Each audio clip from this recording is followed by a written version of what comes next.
चलिए दोस्तों मैं सभी युवा साथियों को प्रणाम करता हूं। मैं कहना चाहता हूं दोस्तों कि देखिए पॉलिटी, हिस्ट्री, इकोनॉमी और कंप्रीहेंशन 1995 से 2023 तक जो है करा दिया गया। अब दोस्तों रीजनिंग और मैथ बचा है, दोनों अब कराया जा रहा है इसी समय। तो दोस्तों 1995 से 2023 तक ये रीजनिंग है दोस्तों। 17वां प्रश्न पहले मैंने करा दिया है, 18वां प्रश्न दोस्तों है। और इस चैनल को यूपीएससी की तैयारी करना चाहते हैं दोस्तों तो बिल्कुल निःशुल्क जो है आपको पढ़ाया जाएगा, बेहतरीन पढ़ाया जाएगा। इस चैनल को आप सब्सक्राइब कर लीजिए, गांव से हैं तो बिल्कुल कर लीजिए दोस्तों। निम्नलिखित कथनों पर परीक्षण कीजिए दोस्तों। परीक्षण मतलब विचार करना है दोस्तों। ये रीजनिंग का प्रश्न है, 1998 में आईएएस में पूछा गया है या यूपीएससी में पूछा गया। मोहन के परिवार के सभी सदस्य ईमानदार हैं। पहला कथन बोल रहा है दोस्तों कि मोहन के परिवार के जितने भी सदस्य हैं सब ईमानदार हैं। दोस्तों जो कथन बोलेगा उसी के अनुसार हम निष्कर्ष निकालेंगे।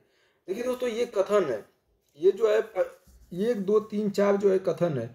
उपयुक्त कथनों में से निम्नलिखित में से कौन सा निष्कर्ष निकलेगा? इन चारों को अगर पढ़ने के बाद इनमें से इन चारों में से कौन सा ये निष्कर्ष निकलेगा, ये हमको बताना है दोस्तों। ठीक, देखिए दोस्तों प्रश्न जैसे कहे आंख मूंद के वैसे चलना है, अपना कोई भी दिमाग एक्स्ट्रा लगाने की जरूरत नहीं। प्रश्न को जो है प्रश्न जो बोल दिया उसी के अनुसार चलेंगे। मतलब हमारा दिमाग, अपना दिमाग जो है नहीं लगाना है, अपना जो दिमाग लगाया वो जो है चला गया।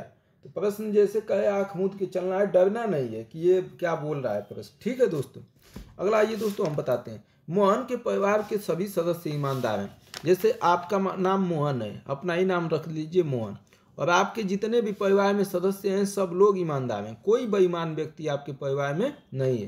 पहला कथन दिया। दूसरा कथन दिया है मोहन के परिवार के कुछ सदस्य रोजगार में नहीं है। आपके परिवार के कुछ लोग क्या हैं? बेरोजगार हैं। आप ही का नाम मोहन है और आप मान लीजिए कि आपके परिवार के कुछ लोग क्या हैं? बेरोजगार हैं, जिनको रोजगार में नहीं। तीसरा कथन दिया है कुछ रोजगार में लगे व्यक्ति ईमानदार नहीं है। तीसरा में दोस्तों बोल रहा है कि कुछ रोजगार में लगे व्यक्ति ईमानदार नहीं, मतलब रोजगार में लगे व्यक्ति हैं उसमें कुछ लोग ईमानदार नहीं है। तो कुछ लोग ईमानदार नहीं है और कुछ लोग जो है बेईमान है। मतलब कुछ लोग ईमानदार हैं और कुछ लोग बेईमान हैं। मतलब रोजगार में जो व्यक्ति लगे हुए हैं उसमें कुछ लोग ईमानदार हैं, कुछ लोग बेईमान हैं। बोल रहा है ना, तीसरा कथन स्पष्ट कर रहा है कि कुछ रोजगार में लगे व्यक्ति ईमानदार नहीं है। ईमानदार नहीं है मतलब कुछ बेईमान है, और कुछ बेईमान है तो कुछ ईमानदार भी होंगे। तो ठीक है, तो रोजगार में जितने भी व्यक्ति लगे हैं उसमें बेईमान और ईमानदार दोनों हैं, सीधी सीधी तीसरे कथन का मतलब है। चौथा, कुछ ईमानदार व्यक्ति रोजगार में नहीं है। कुछ जो है ईमानदार व्यक्ति रोजगार में नहीं है, मतलब कुछ ईमानदार व्यक्ति रोजगार में थे, हमने पहले ही देख लिया। और अब कह रहा है कि कुछ ईमानदार व्यक्ति रोजगार में नहीं है। कुछ लोग जो ईमानदार हैं उन्हें रोजगार मिला है और कुछ ईमानदार बेरोजगार हैं। समझ में आ गया? अब इससे निष्कर्ष निकालना है दोस्तों। उपयुक्त कथनों में से निम्नलिखित में से कौन सा एक निष्कर्ष प्राप्त हो सकता है दोस्तों? देखिए, मोहन के परिवार के सभी सदस्य रोजगार में हैं। मोहन के परिवार के सभी सदस्य रोजगार में है। क्या लग रहा है दोस्तों? मोहन के परिवार के सभी सदस्य रोजगार में हैं? नहीं है दोस्तों। मोहन के परिवार के कुछ सदस्य रोजगार में नहीं है। स्पष्ट रूप से कहा है कि जब मोहन के परिवार के कुछ सदस्य रोजगार में नहीं है तो मोहन के सभी सदस्य रोजगार में कैसे हो सकते हैं? तो ये तो ऑप्शन कटेगा, गलत होगा ना। इसमें कह रहा है कि मोहन आप ही का नाम है और आपके ऊपर बोल दिया है कि मोहन के आपके परिवार के सभी सदस्य रोजगार में नहीं है, कुछ बेरोजगार है। यहाँ कह रहा है कि सभी लोग रोजगार में हैं, तो ये तो ऑप्शन गलत हो गया। मोहन के परिवार के रोजगार में लगे सदस्य ईमानदार हैं। अब देखिए दोस्तों, मतलब आपके परिवार के जितने लोग थे सब लोग ईमानदार थे, और कुछ लोग आपके परिवार में रोजगार भी हैं, कुछ लोगों को रोजगार मिला है, कुछ लोग बेरोजगार हैं। तो इसका मतलब कह रहा है कि मोहन के परिवार के, आपके परिवार के जितने लोग रोजगार में लगे हैं सब लोग ईमानदार हैं। बिल्कुल दोस्तों, यही सही ऑप्शन है आपका। आप मोहन के परिवार के कुछ सदस्य रोजगार में नहीं है, बेरोजगार हैं, कुछ रोजगार में लगे व्यक्ति ईमानदार नहीं है। देखिए दोस्तों, यहाँ कह रहा है कि कुछ रोजगार में लगे व्यक्ति ईमानदार नहीं है, मतलब कुछ लोग बेईमान व्यक्ति हैं रोजगार में लगे हुए और कुछ ईमानदार व्यक्ति लगे हुए हैं। लेकिन आपके परिवार के जब सभी सदस्य पहला कथन से ईमानदार हैं तो इसका मतलब आपके जो परिवार के सदस्य रोजगार में लगे होंगे वो क्या होंगे? ईमानदार होंगे। तो बी ऑप्शन सही हो जाएगा दोस्तों। तीसरा कैसे गलत होता है ये देखते हैं। मोहन के परिवार के ईमानदार सदस्य रोजगार में नहीं है। नहीं दोस्तों, ईमानदार सदस्य रोजगार में है। मोहन के परिवार के ईमानदार सदस्य रोजगार में। मोहन के परिवार के कुछ सदस्य रोजगार में नहीं है। मतलब कुछ लोग रोजगार में नहीं है, बिना रोजगार के हैं, कुछ लोग रोजगार में हैं। समझ रहे हैं ना? मतलब आप कुछ लोग रोजगार में नहीं है, अब कुछ लोग हैं, तो कुछ लोग हैं, तो मतलब मोहन के परिवार के ईमानदार सदस्य रोजगार में नहीं। मोहन के परिवार के जितने सदस्य हैं सब ईमानदारी हैं, और ईमानदारी सदस्य रोजगार में है। ये कह रहा है कि ईमानदार सदस्य रोजगार में। मोहन के परिवार में कोई बेईमान है ये नहीं है, चाहे वो रोजगार में रहे चाहे न रहे। तो इस हिसाब से ये ऑप्शन भी कटेगा। डी, मोहन के परिवार के रोजगार में लगे सदस्य ईमानदार नहीं है। दोस्तों, मोहन के परिवार के सभी सदस्य ईमानदार हैं, चाहे वो रोजगार में लगे हों और चाहे रोजगार में नहीं लगे हैं। तो इसलिए ये भी ऑप्शन गलत। तो ऑप्शन हो जाएगा बी दोस्तों। अब पहले तरीका ये रहा दोस्तों। दूसरा तरीका एक और मैं बता देता हूँ आपको। इसे दूसरा तरीका दोस्तों, एक चित्र बना के हम जो है हल कर सकते हैं इस प्रश्न को। चित्र बना के देखिए दोस्तों, ये मान लीजिए ये मोहन का परिवार है। ये चित्र ले लीजिए, ये भैया मोहन जी, मोहन आपका नाम है और आपके ये परिवार के सदस्य हैं। ये सभी लोग किसके सदस्य हैं? ये मोहन है, मोहन जी के, इसके अंदर जितने भी व्यक्ति होंगे वो सब आपके परिवार के सदस्य होंगे। ठीक, अब मोहन के परिवार के सभी लोग ईमानदार हैं। दूसरा कथन तो यही बोल रहा है ना, देख लीजिए। मोहन के परिवार के सभी सदस्य ईमानदार हैं। तो ये आपका पूरा परिवार हो गया। इसमें जितने लोग हैं, ये मान लीजिए ये इतने लोग हैं, और ये लोग सब क्या हैं? ईमानदार हैं। ईमानदार लिखते हैं दोस्तों, ईमानदार। ठीक, मतलब आपके परिवार के जितने सदस्य हैं अंदर वो सब ईमानदार हैं, और आपके परिवार के इतने सदस्य हैं ये सब लोग ईमानदार हैं। ये पूरा आपका परिवार है। ठीक, दूसरा कथन कह रहा है मोहन के परिवार के कुछ सदस्य रोजगार में नहीं है। कुछ सदस्य जो है रोजगार में नहीं है। मान लीजिए कि ये वाला, ये मोहन के सदस्य जो है, ये लोग, इतने लोग, ये पूरा ईमानदार लोग हैं। और ये जो है मतलब ये पूरा तो ईमानदार ही है, लेकिन ये सब लोग ये रोजगार में है। मान लेते हैं इसको कि ये लोग रोजगार में भी हैं, ये लोग रोजगार भी करते हैं, रोजगार प्राप्त व्यक्ति हैं। ठीक, और इसी में मोहन के परिवार में कुछ ये बेरोजगार हैं। बेरोजगार हैं, क्या है? बेरोजगार है। इनको कोई काम धंधा नहीं मिला इतने व्यक्तियों को। ठीक, दूसरा, मोहन के परिवार के कुछ सदस्य रोजगार में नहीं है। तो कुछ सदस्य रोजगार में होंगे और कुछ सदस्य बेरोजगार होंगे। ठीक, दूसरा ऑप्शन से। तीसरा, कुछ रोजगार में लगे व्यक्ति ईमानदार नहीं है। कह रहा है कि कुछ रोजगार में लगे व्यक्ति, तो रोजगार में तो ये व्यक्ति लगे हैं, और कुछ रोजगार में लगे जो व्यक्ति हैं वो ईमानदार नहीं है। तो देखिए, मोहन आपके परिवार के सभी लोग ईमानदार हैं, तो ये आपका परिवार का हो गया गोला। और इसके बाद जो इस तरह बनाएंगे गोला कि आपके परिवार के तो सभी लोग ईमानदार हो जाएं, मतलब इतना जो व्यक्ति हैं ये आपके परिवार के सदस्य हैं, और ये जो है अगर रोजगार में लगे हुए व्यक्ति हैं ये वाले, तो ये तो ईमानदार होंगे क्योंकि आपके परिवार के सभी सदस्य ईमानदार ही हैं। लेकिन कह रहा है कि कुछ रोजगार में लगे व्यक्ति ईमानदार नहीं है। तो ये मान लीजिए रोजगार, ये वाला, ये रोजगार का एक वो हो गया, पॉइंट, बिंदु हो गया। और ये रोजगार का बिंदु हो गया, तो इसमें कुछ ये जो बाहर वाले हैं ये तो ईमानदार वाले हैं, और बाहर वाले कुछ जो है ईमानदार नहीं है, मतलब बेईमान हो सकते हैं, बेईमान हो सकते हैं कुछ लोग। ठीक, तीसरा ऑप्शन कह रहा है कुछ ईमानदार व्यक्ति रोजगार में नहीं है। कुछ ईमानदार व्यक्ति भी रोजगार में नहीं है। कुछ ईमानदार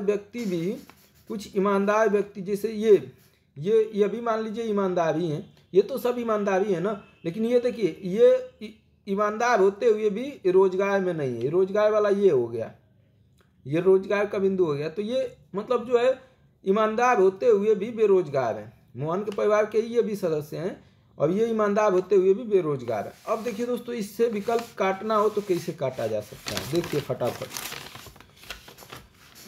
मोहन के परिवार के सभी सदस्य रोजगार में हैं। देखिए दोस्तों, मोहन के परिवार के सभी सदस्य रोजगार में हैं, इतना तो रोजगार में है दोस्तों। आई कुछ सदस्य इसको बेरोजगार हैं। मोहन के परिवार के ही ये दोनों सदस्य हैं, ये रोजगार वाले हैं, ये बेरोजगार। तो सभी सदस्य रोजगार में हैं कि नहीं है? तो नहीं है, तो पहला ऑप्शन गलत। मोहन के परिवार के रोजगार में लगे सदस्य ईमानदार हैं। देखिए दोस्तों, मोहन के परिवार का ये पूरा सदस्य हो गए।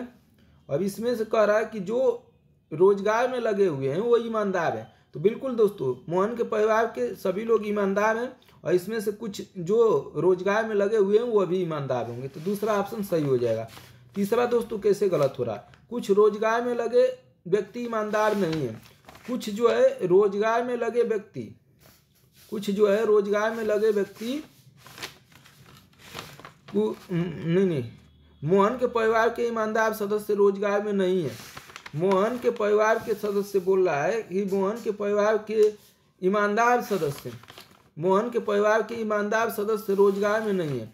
दोस्तों मोहन के परिवार के ईमानदार सदस्य जो है रोजगार में हैं। देखिए ये ईमानदार सदस्य हैं और ये सब लोग रोजगार में हैं। ये कह रहा है कि नहीं है, नहीं है। ईमानदार सदस्य, मोहन के परिवार के ईमानदार सदस्य भी रोजगार में हैं, ठीक है, और कुछ लोग बेरोजगार हैं। तो मोहन के परिवार के ईमानदार सदस्य रोजगार में हैं, ठीक। अगला, मोहन के परिवार के रोजगार में लगे सदस्य ईमानदार नहीं है। दोस्तों मोहन का पूरा परिवार ही ईमानदार है, चाहे रोजगार में लगा हो चाहे बेरोजगार में, इसलिए ये भी ऑप्शन गलत। तो इस तरह से दोस्तों इसका चित्र बना के भी हल किया जा सकता है। तो बाकी आपको समझ में आ गया होगा दोस्तों। अगला चलते हैं दोस्तों।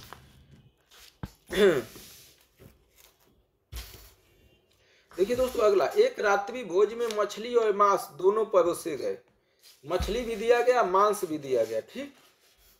कुछ ने केवल मछली ली, मतलब कुछ केवल मछली खाने वाले थे, मतलब कुछ लोग केवल और केवल मछली खाए, मछली के अलावा कुछ नहीं खाए। बाकी लोगों ने मछली और मांस दोनों खाए, कुछ लोग मछली और मांस दोनों खाए। निम्नलिखित तर्क लॉजिक डायग्राम में से कौन सा एक उपयुक्त स्थिति को सही प्रदर्शित करता है? अगर चित्र बनाने के लिए दिया जाए तो आप किसे चित्र बनाएंगे इसमें से? 1998 IAS में पूछा गया क्वेश्चन है दोस्तों। किसको कौन सा चित्र होगा जो इससे सही डायग्राम बना देगा? मोहन का एक भोज आमंत्रित किया, मोहन एक रात्रि भोज हुआ, उसमें जो है कुछ लोग केवल मछली खाए, कुछ लोग मांस और मछली दोनों खाए, ठीक है। तो इसमें से कौन सा दोस्तों सही होगा? और मांस और मछली दोनों खाए और कुछ शाकाहारी थे दोस्तों। देखिए फिर से पढ़ देते हैं, ये शाकाहारी वाला छूट गया। एक रात्रि भोज में मछली और मांस दोनों परोसे गए। दिया गया आपको मछली और मांस दोनों। कुछ ने केवल मछली ली, कुछ व्यक्ति केवल मछली ले रहे हैं और कुछ केवल मांस ले रहे हैं। कुछ ने केवल मांस ली, कुछ केवल मांस ले रहे हैं, मतलब मांस के अलावा मतलब मांस ले रहे हैं। और कुछ शाकाहारी थे, कुछ लोग शाकाहारी हैं जिन्होंने दोनों में से कुछ भी नहीं लिया, ना मछली खा रहे हैं ना मांस खा रहे हैं। शाकाहारी लोग तो खाएंगे नहीं। बाकी लोगों ने मछली और मांस दोनों लिया। कुछ लोग ऐसे हैं जो मछली और मांस दोनों ले रहे हैं। तो निम्नलिखित तर्क रेखा लॉजिक डायग्राम में से कौन सा एक उपयुक्त स्थिति को सही प्रदर्शित करता है? बताइए दोस्तों। दोस्तों मैं कल पढ़ा रहा था, एक भाई साहब कमेंट किए थे, वो गुस्सा हो गए थे। जानते हैं क्यों? कह रहे थे कि आप जो है पढ़ा रहे हैं, बीच में बोल रहे हैं कि आप लोगों को तो आना ही चाहिए, तो हमें आता तो आपके यहाँ पढ़ने क्यों आते हैं? देखिए दोस्तों, मैं वो इसलिए बोल रहा था ना कि आपकी थोड़ा एनर्जी लेवल हाई रहे। जो क्वेश्चन आपको न समझ में आ रहा हो और जिसमें आपकी जो है आशा दूर दूर तक ना हो, उसको भी आप पूरा कर ले जाएं। मतलब आप जो है पूरी एनर्जी डाल के उस प्रश्न को हल करें। इसलिए बोलता हूँ मैं कि आपको ये तो मतलब एक छोटा बच्चा कर लेगा, ये तो आपको आना ही चाहिए। लेकिन वो भाई साहब गुस्सा हो गए थे, इसलिए ज़्यादा मैं नहीं बोलूँगा उसके विषय में। अब नहीं बोलूँगा कि आप लोगों को आता ही है। चलिए हम बता दिया करूँगा। दोस्तों बताइए, इसका हल कीजिए फटाक से बस। और जो है मैं आपको 5-7 सेकंड देता हूँ, हल कीजिए।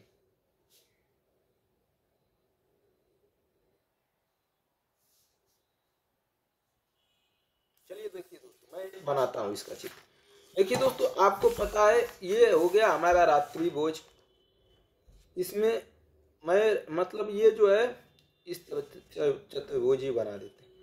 ये रात्रि भोज है, ठीक। रात्रि भोज में इसमें व्यक्ति आएंगे, ठीक। कह रहा है कि कुछ लोग मांस खाते हैं, कुछ लोग मछली खाते हैं। देखिए दोस्तों, 2-3 हम चित्र बनाते हैं। ये मछली का चित्र हो गया, ये हो गया मछली। हम आपको बढ़िया से समझा देते हैं दोस्तों, ऐसा प्रश्न आपका जीवन में गलत नहीं होगा। ये हो गया मांस, ये हो गया शाकाहारी। 3 लोगों का वर्णन किया है ये शाकाहारी। दोस्तों ये बहुत प्रॉब्लम है ना, ये जो है शाकाहारी हो गया। इतना तो समझ ही गए होंगे। तो देखिए दोस्तों, मछली है, मांस है और शाकाहारी है। दोस्तों कहा है कि कुछ लोग शाकाहारी हैं जो इन दोनों में से कोई नहीं खाते हैं। तो अगला चित्र मतलब हम ऐसे बना सकते हैं दोस्तों, मछली हो गया, ये मांस हो गया, ये शाकाहारी। मतलब शाकाहारी तो अलग रहेगा, तो शाकाहारी को हमको अलग रखना है। शाकाहारी इन दोनों में से किसी के साथ नहीं जुड़ेगा। क्या यही तो बोला है कि शाकाहारी लोग मांस और मछली दोनों नहीं खाते हैं, ठीक। तो इसलिए शाकाहारी को अलग कर देते हैं दोस्तों, ठीक। अगला एक चित्र बनाएंगे दोस्तों, ऐसा समझा देंगे दोस्तों कि ऐसा प्रश्न आप जीवन में कभी भी गलती करेंगे नहीं, कैसा भी प्रश्न आ जाए, ठीक। ये शाकाहारी भाई हो गए, ये शाकाहारी। ये जो है ना मांस में जाएंगे ना मछली में जाएंगे ना दोनों में जाएंगे, शाकाहारी। ये शाकाहारी लोगों को जानते हैं ना, वो मांस मछली जहाँ बनता है वहाँ खाते नहीं है, उस दुकान पर जाते ही नहीं है। अंडा मुर्गी जो रखता है उस दुकान का कोई बना हुआ सामान भी नहीं खाते हैं, समझ रहे हैं। तो ये एकदम दूरी दूरी रहेंगे। जिस दुकान पर देख लिए कि अंडा है बना रहा है, वहाँ जो है खाना खाने के लिए बोलेंगे तो वहाँ नहीं जाएंगे, बोलेंगे भैया हम नहीं खाएंगे क्योंकि हम शाकाहारी व्यक्ति हैं, वो अंडा उसी पर बना रहा है, मछली भी उसी पर बना रहा है, ठीक।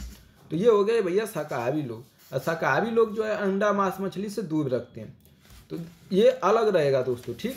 अब देखिए, एक रात्रि भोज में मांस मछली और भोजन दोनों परोसे गए। कुछ ने केवल मछली ली और कुछ ने केवल मांस लिया। कुछ व्यक्ति ऐसे हैं दोस्तों, और कुछ शाकाहारी थे जिन्होंने दोनों में से कुछ नहीं लिया। बाकी दोस्तों लोगों ने मछली और मांस दोनों लिया। देखिए दोस्तों, कह रहा है कि अगला चित्र में आते हैं दोस्त, कह रहा है कि कुछ लोग केवल मछली खाते हैं, ठीक। कुछ लोग, ये मछली वाला चित्र हो गया, ये मछली का चित्र हो गया, ठीक। अब समझ जाइएगा।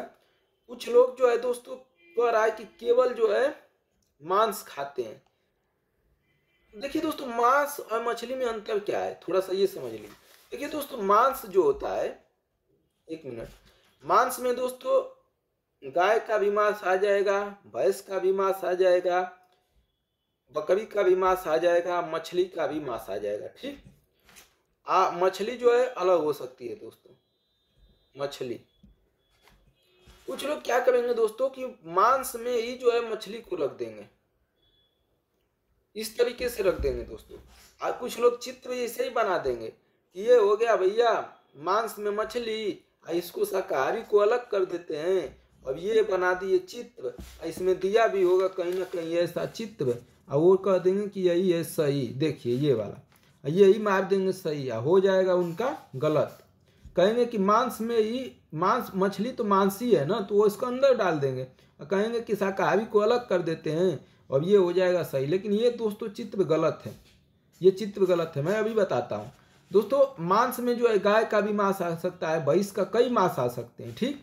तो मांस में तो ये कह रहा है कि कुछ लोग केवल मछली खाते हैं, तो केवल मछली खाने वाले हैं। कुछ लोग केवल मांस खाते हैं, और मांस में पता नहीं कि कौन कौन मांस है, गाय भैंस बकरी, कुछ भी आदमी मानव, कुछ भी मांस हो सकता है। तो कुछ लोग मछली केवल खा रहे हैं, कुछ लोग केवल मांस खा रहे हैं। दोस्तों मैं अपने जीवन में शाकाहारी हूँ, मैं अंडा तक नहीं खाता हूँ, आज से नहीं, बचपन से ही। मतलब बचपन में जब ज्ञान नहीं था तभी मैं थोड़ा मोड़ा खाया हूँगा, नहीं तो अब मैं एकदम शाकाहारी हूँ, शुद्ध शाकाहारी। कभी जो है अंडा मुर्गी कुछ भी नहीं खाया, ठीक है। तो कुछ लोग दोस्तों कह रहा है कि केवल मछली। तो देखिए दोस्तों, ये वाला क्षेत्र है जो ये वाला, ये केवल मछली खा रहे हैं। कुछ लोग केवल मांस बोल रहा है कि केवल मांस खा रहे हैं, तो ये वाला क्षेत्र केवल मांस। ये दोस्तों दोनों, कुछ लोग दोनों खा रहे हैं, मछली और मांस, तो ये दोनों क्षेत्र दर्शाएगा दोस्तों। तो ये चित्र बनना चाहिए दोस्तों। अब मांस में दोस्तों हम ये अलग क्यों बना रहे हैं, मांस में ही क्यों नहीं मछली को डाल रहे हैं, क्योंकि दोस्तों कह रहा है कि मांस और मछली दोनों खाते हैं। तो मांस में दोस्तों हो सके कुछ और जंतु का मांस हो, जैसे मछली, एक तो मांस में तो मछली इतना क्षेत्र आ गया, जैसे मांस में ये मांस है पूरा, मांस में ये तो मछली वाला पोर्शन हो गया, आएगा ही मछली मांस में। लेकिन कुछ यहाँ गाय की मांस में ले लीजिए, यहाँ भैंस की मांस हो, तो ये तो अलग मांस हो गया ना, तो इसको हम इसमें अंदर कैसे डाल सकते हैं। तो इसका चित्र ये बनेगा दोस्तों। अगर ये बढ़िया समझ गए दोस्तों, तो आज के बाद ऐसा प्रश्न आएगा तो हम झुनझुना आप समझ के लगा देंगे। तो इसका ऑप्शन क्या हो जाएगा दोस्तों, यही वाला चित्र बनेगा। फिर से समझा देता हूँ, शाकाहारी तो इन दोनों में से अलग है, कोई टेंशन नहीं। कह रहा है कि कुछ लोग केवल मछली खाते हैं, तो भैया ये केवल मछली वाले हो गए। ये जो है, ये कह रहा है कि केवल कुछ लोग मांस खाते हैं, तो मांस में ये लोग हो गए। और मांस में अलग अलग मांस हो सकता है, बकरी का, भैंस का, गाय का, आदमी का, ठीक। और कुछ लोग दोनों खाते हैं, तो मछली का मांस तो ये इतना पोर्शन खा लिए, इधर गाय भैंस का मांस है तो वह भी खा रहे हैं। तो कुछ कह रहा है कि दोनों खाते हैं, तो ये मछली और मांस दोनों खा रहे हैं, तो ये जो व्यक्ति हो गया ये दोनों खाएगा, मछली और मांस खाएगा। और ये कुछ शाकाहारी होगा, यही केवल मछली खाने वाले, ये केवल मांस खाने वाले। तो ऑप्शन कौन सा बन जाएगा दोस्तों? ए। चित्र कौन सा बन जाएगा इसका? ए। तो ए हो जाएगा दोस्तों। अगला प्रश्न देखते हैं दोस्तों। समझ में ना आया हो दोस्तों तो कमेंट करके बताइएगा। अगर तेज पढ़ाने के लिए आप बोलेंगे तो हम तेज भी पढ़ा देंगे, धीमे पढ़ाने के लिए बोलेंगे तो धीमे पढ़ा देंगे। जैसी आपकी इच्छा दोस्तों, वैसी हमारी रफ्तार, जैसा आप कहेंगे वैसा मैं पढ़ा सकता हूँ दोस्तों। और ठीक ठाक से पढ़ाऊंगा दोस्तों, आपको 2-2, 3-3 तरीका बता के जाऊंगा। देखिए दोस्तों, ABCDEF वाले प्रश्न को पढ़ लेते हैं तब बताता हूँ।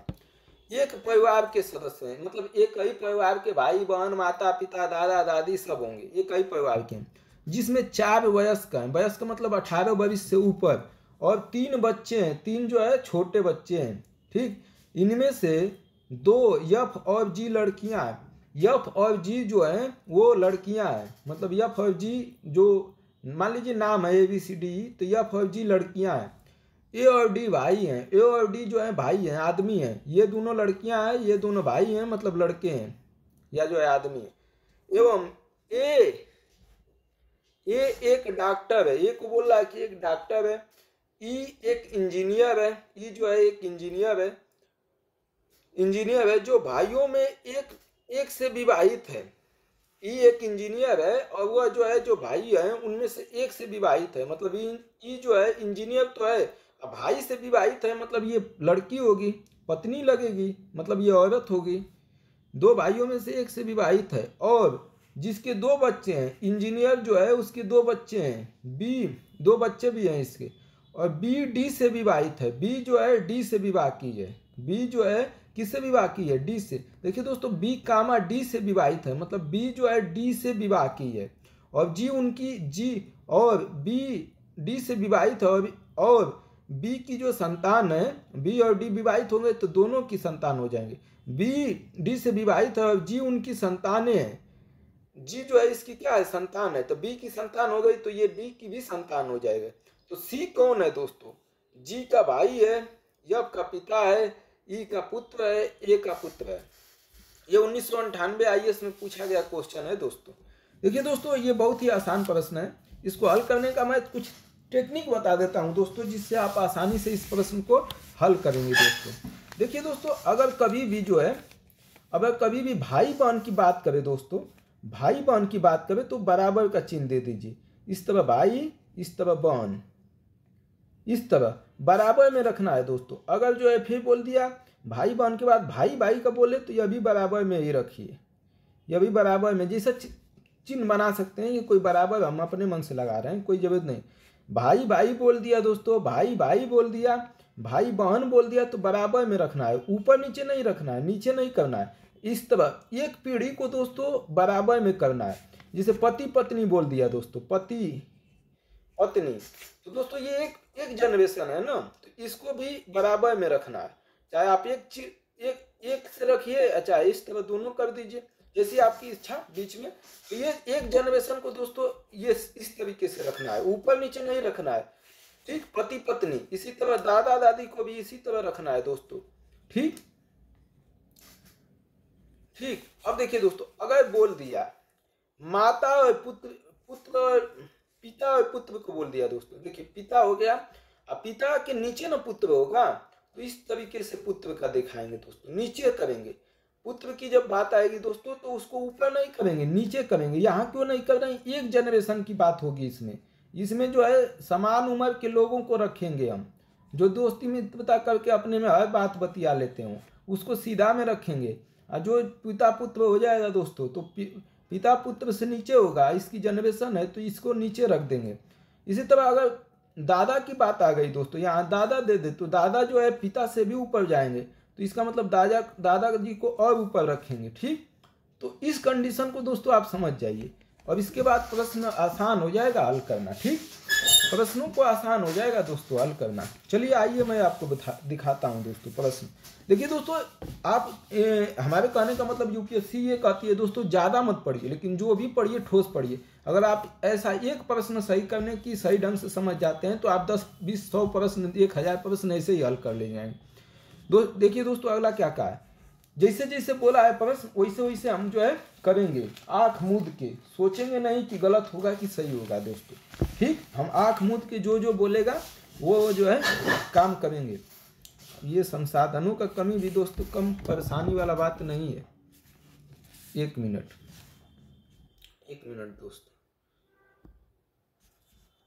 दोस्तों कमेंट करिएगा कि पसंद आया कि नहीं, रफ्तार आपको तेज चाहिए, धीमे चाहिए, कैसा और पढ़ना चाहते हैं आप कमेंट करके बताइएगा, उस अनुसार हम आगे जो है सुधार करेंगे दोस्तों। ठीक, आगे जो है हम क्या करेंगे, सुधार करेंगे। अगर आप लोग बोल दीजिएगा तो आगे हम सुधार कर लेंगे दोस्तों। रफ्तार अगर कहेंगे तो तेज कर लेंगे तो हम तेज भी कर सकते हैं, धीमे करने को बोलेंगे, तेज कहेंगे तेज पढ़ाने के लिए तो तेज पढ़ा सकते हैं। देखिए दोस्तों हमको क्या दिया है, ABCDEF और G एक परिवार के सदस्य हैं जिनमें 4 वयस्क हैं। पहले लिख देते हैं दोस्तों 4 वयस्क, इसको लिखना चाहिए दोस्तों, इससे लिखने से हमें बार बार प्रश्न पढ़ने की जरूरत नहीं होगी। और 3 बच्चे हैं, 3 जो है बच्चे हैं, तो इसको भी लिख दीजिए 3 बच्चे। ठीक, 4 गो वयस्क 3 बच्चे, 4 और 3 7, और 7 लोग ही है। A से G तक कितने लोग होते हैं, 7। ठीक, इसमें कोई दिक्कत नहीं। अब देखिए इनमें से F और G लड़कियां हैं। देखिए दोस्तों अगर लड़कियां आए ना तो उस पर माइनस का चिन्ह दिया कीजिए, लड़कियों के लिए माइनस का, तो F पर माइनस का चिन्ह दे दीजिए, G पर माइनस का। ये है लड़कियां, इस तरह बना के लिख दीजिए लड़कियां। लड़कियां औरतों के लिए माइनस का चिन्ह देना है दोस्तों। अब इनको F और G लड़कियां है तो लिख दिया, A और D भाई हैं दोस्तों। हम क्या करते हैं, ये हो गया A, इसके बराबर में एक कर देते हैं D, ये दोनों भाई हैं। अब पुरुष पर दोस्तों हम प्लस का चिन्ह देंगे, पुरुष पर किसका चिन्ह देंगे, प्लस का चिन्ह देंगे, और दोनों ये भाई हैं, इस तरह से हम लिख देते हैं। अभी आप नया नया है तो इस तरह। ये और डी क्या है दोस्तों, भाई हैं, मतलब पुरुष हैं, तो 2 पुरुष और 2 स्त्री हो गई। अब एक पुरुष और एक स्त्री बचा हुआ है, मतलब 3, मतलब जो है नहीं ऐसा कुछ नहीं है दोस्तों, ऐसा कुछ नहीं है, 50-50 नहीं है दोस्तों। हाँ चलिए दोस्तों, ए और डी भाई है, एवं ए एक डॉक्टर है। ए को बोल रहा है दोस्तों कि ए क्या है, तो ए डॉक्टर है, तो ए के लिख देते हैं डॉक्टर। चलो भैया ए को डॉक्टर बना दिए आप। ठीक, ए एक डॉक्टर है, देख लीजिए ए एक डॉक्टर है। ई एक इंजीनियर है, और ई जो है दोस्तों, ई जो है ये इंजीनियर है, इंजीनियर। पहले बायोडाटा लिख लेना चाहिए दोस्तों। ई एक इंजीनियर है जो भाइयों में से एक से विवाहित है। जो भाई ए और डी है, इन्हीं में से किसी से विवाह की है।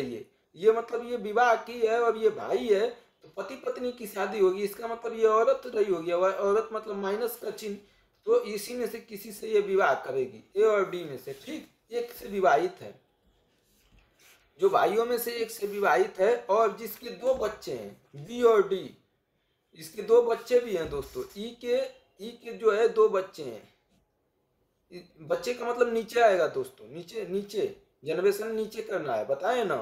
और इसका बी और डी जो है बच्चे हैं, बी और डी, इनका पता नहीं है कि ये लड़का है कि लड़की है। बी और डी 2 बच्चे हैं, अरे दोस्तों 2 बच्चे हैं, केवल 2 बच्चे हैं, पता नहीं है दोस्तों कि कौन है 2 बच्चे, लेकिन 2 बच्चे हैं।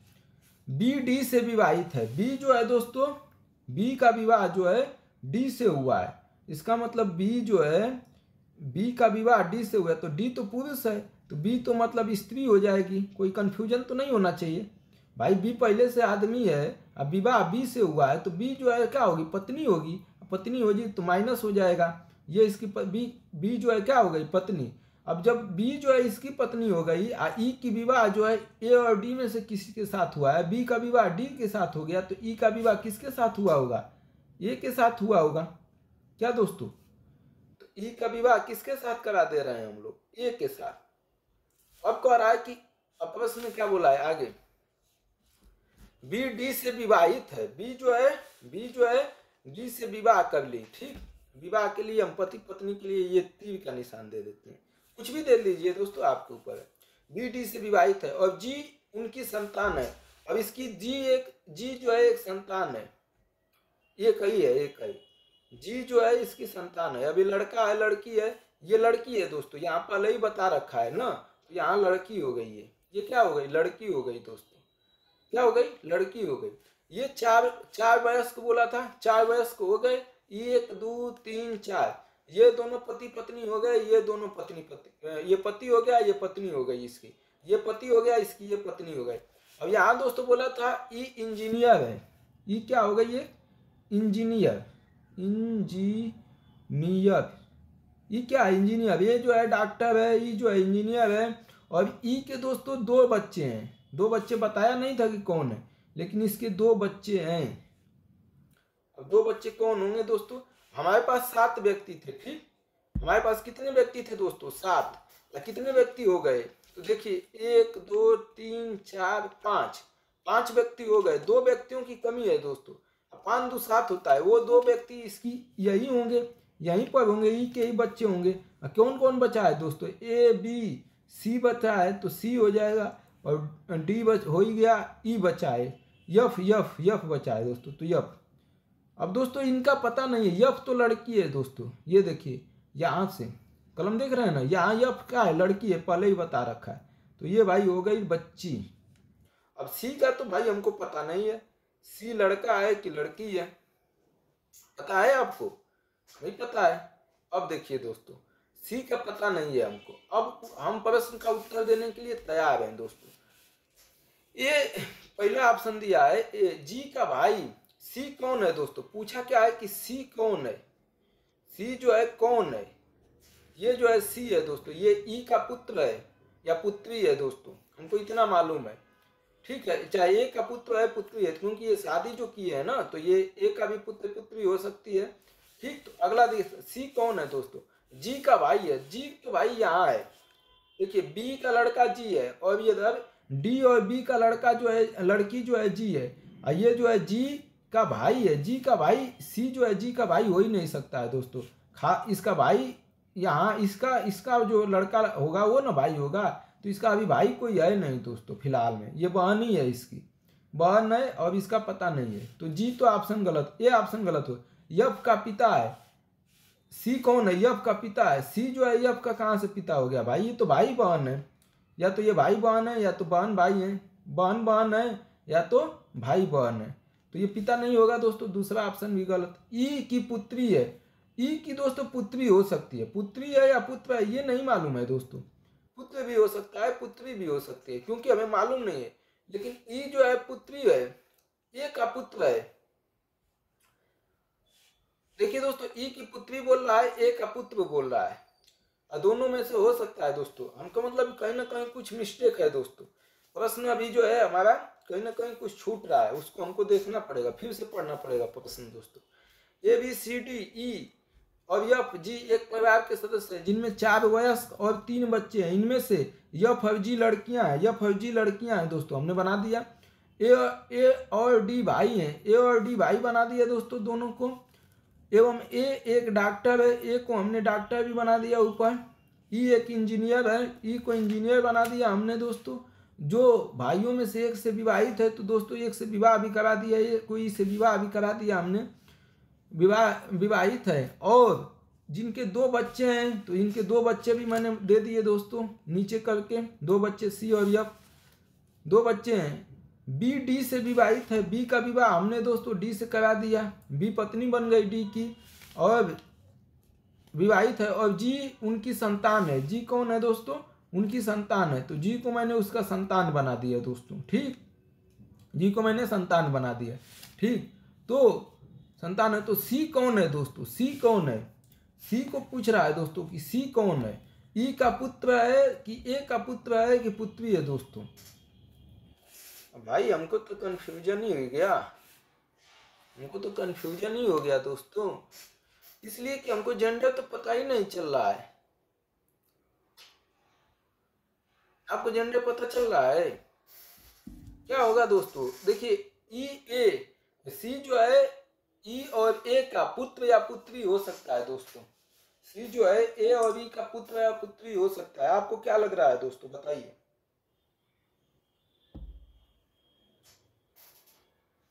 बोलिए दोस्तों।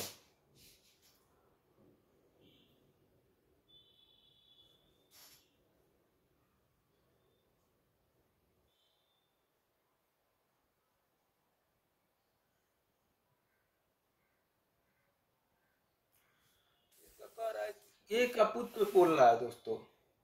हमको तो पता नहीं चल रहा है दोस्तों, किसी का जेंडर ही नहीं पता चल रहा है प्रश्न के अनुसार। आपको पता चल रहा है तो बता दीजिए दोस्तों। इसको देखिएगा आप अपने अनुसार। हमारे अनुसार जो है यफ का तो पता है दोस्तों, यफ का तो पता है कि वो लड़की है, लेकिन सी लड़का है कि लड़की है ये हमको पता नहीं है दोस्तों।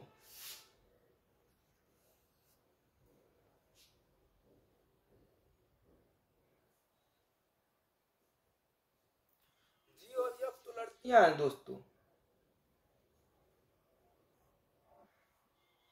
जी और यफ तो लड़कियां हैं। तीसरा संतान सी का होगा दोस्तों। सी लड़का होगा कि लड़की होगा। एक बार और पढ़ते हैं दोस्तों, हम गलत प्रश्न का उत्तर नहीं देंगे, बल्कि चाहे कुछ भी हो जाए दोस्तों। एक बार और मैं ट्राई करता हूँ, इस बार जो भी होगा।